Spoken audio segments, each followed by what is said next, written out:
have a decent chance of keeping the Earth's mean temperature less than 2 degrees Celsius above pre-industrial levels, net emissions of CO2 and other greenhouse gases must fall to more or less zero by mid-century.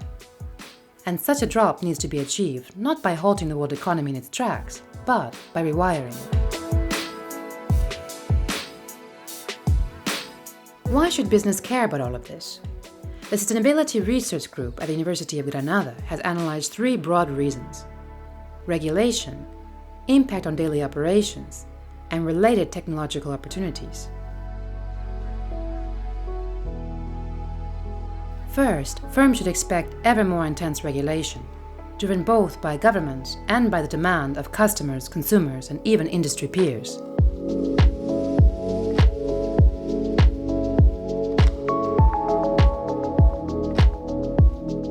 We have analyzed how mandatory and voluntary regulatory pressures on firms influence their environmental approaches and performance.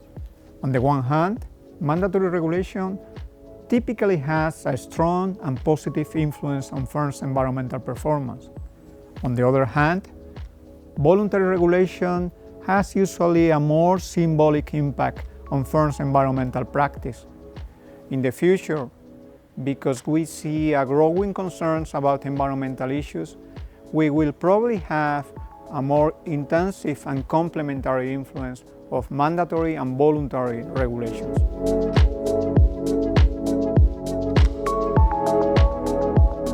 Second, companies should worry about the immediate impact of climate change on their operations.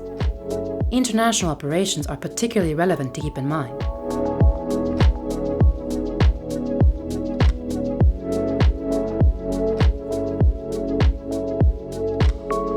In our research, we've distinguished between symbolic and effective environmental operations. And what we've studied are how international firm strategies affect their environmental approaches. Our results show that when firms become more global, they increase their environmental disclosure.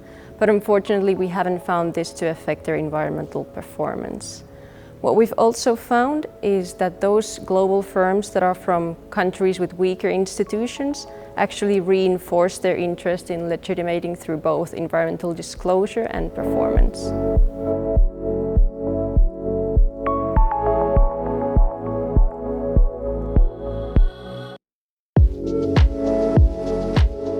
So far, our results show that within their industry, the top international firms are more likely to disclose environmental information than the firms with a more limited international profile. However, the top international firms actually show worse environmental performance than their peers. This will have to change in the future.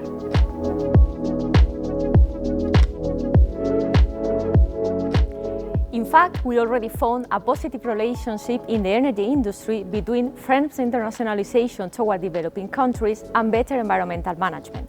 With this result, we contribute to the literature not supporting the pollution haven hypothesis.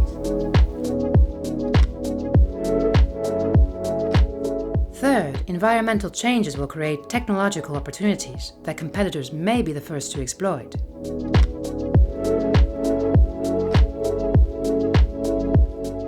We have analyzed a panel data of emerging markets multinationals from Latin America to find that their research and development investments are an important factor to get a positive transformation of green corporate changes on financial performance.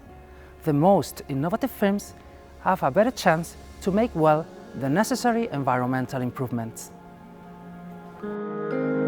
For now, though, too few firms are taking climate change seriously. However, in a few years, there won't be a large corporation anywhere on the planet that does not have a handle on its climate risks.